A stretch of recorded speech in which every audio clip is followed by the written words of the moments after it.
ফেরদৌসী তানভীর ইচ্ছার সাথে আজকে আমরা যেখানে দাঁড়িয়ে আছি উদ্যোক্তা হাট, এখান থেকে অনেকেই অ্যাওয়ার্ড নিয়েছে, তারও ব্যতিক্রম কিছু নয়। আজকে জানবো আসলে এই অ্যাওয়ার্ড পাওয়ার পরে অনুভূতিটা কিরকম।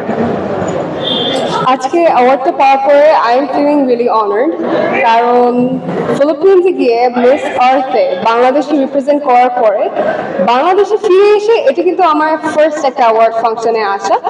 সো এবং এমন একটা জায়গায় আসা যেখানে ইনিশিয়েটিভটা খুবই I am so proud of the initiative. উদ্যোক্তা হাট উদ্যোক্তাদেরকে যেভাবে প্রমোট করছে, I support that so much and I want you guys to support that as well. কারণ বাংলাদেশের যে কমিউনিটিটা রয়েছে, যারা উদ্যোক্তা রয়েছে, তাদেরকে নিয়ে কিন্তু আমাদের ইকোনমিটা গড়ে উঠেছে। আমরা তাদেরকে অ্যাকনলেজ করবো অবশ্যই। এবং অ্যাক্টিভিটিস, আমি কিছু সোশ্যাল ওয়ার্কের সাথে জড়িত আছি। মিস বাংলাদেশ অর্গানাইজেশন ফ্লাড ভিক্টিমদের রিহ্যাবিলিটেশনের জন্য কাজ করছে এবং আমরা ফান্ড রেজ করছি। ফান্ড রেজের মাধ্যমে আমরা তাদের জন্য বন্যার্থদের পাশে দাঁড়ানোর চেষ্টা করছি। এছাড়া আমি একজন অ্যানিমাল রেস্কিউয়ার এবং আমি I really adore animals. I have my 6 cats, sometimes 7, as you know. Those who watch my live, you guys know that I have 6 cats and 7 cats sometimes. So আমি আমার অ্যানিমালসদের জন্য কিছু করার জন্য কাজ করছি আপাতত। And as I'm Miss Earth Bangladesh, so I am trying to stay close with Earth as much as I can, serving the nature as it's our responsibility. এই যে মিস বাংলাদেশ আর্ট বা মিস বাংলাদেশ 2024 এটা কোথায় হয়েছিল? মিস বাংলাদেশ 2024টা বাংলাদেশে হয়েছে লা মেরিডিয়ানে। এটা থেকে আমি গিয়েছি ফিলিপিন্সে মিস আর্থ 2000। এই সাবজেক্টটা কি মিস বাংলাদেশেরই একটা অংশ ছিল? মিস আর্থ কাজ করে হচ্ছে আমাদের এনভায়রনমেন্ট নিয়ে, আমাদের নেচার, হ্যাঁ আমাদের পরিবেশটাকে নিয়ে কাজ করে। আমাদের পরিবেশটাকে আমরা কিভাবে আমাদের ছোট ছোট কাজ দিয়ে, ছোট ছোট অ্যাকশন দিয়ে আমাদের পরিবেশ দূষণটা করছি।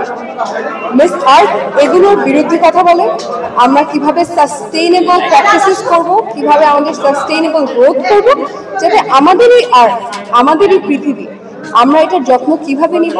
মিস আর্থ লাইভে প্রশ্ন করব, সেটা হচ্ছে আপনি তো দেখতে নায়িকার মতো, তো আপনি কি নায়িকা হওয়ার চিন্তা ভাবনা করছেন কিনা? অনেকেই তো স্বপ্ন থাকে যাদের মানে চেহারা থাকে না বা থাকে না, বাট লাইক দ্যাট স্বপ্ন থাকে, দিস দ্য ড্রিম। তো আপনার কি এরকম ধরনের স্বপ্ন আছে কিনা? আচ্ছা, আপনারা যারা জানেন না তাদের উদ্দেশ্যে বলে দিই, আমি প্রথমে অ্যাঙ্কার ছিলাম।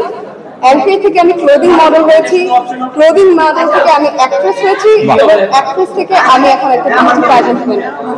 So I was an actress before I came to this industry, pageantry industry. So আমার অ্যাক্টিং এর সাথে আমি সবসময় জড়িত থাকি। দর্শক এটা জানতো না, হয়তো বা দর্শক এখন জেনে গেল।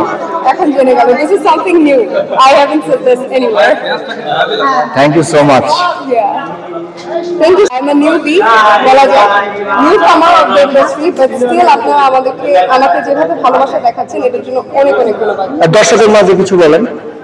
দর্শকদের জন্য আমি এটাই বলতে চাই, আমাদের যে মোটোটা রয়েছে সেটা হচ্ছে বিউটি উইথ এ কজ। আমরা সচরাচর এই সৌন্দর্যটাকে দেখে মনে করি যে এটা সুন্দর, সাদা হতে হবে, লম্বা হতে হবে।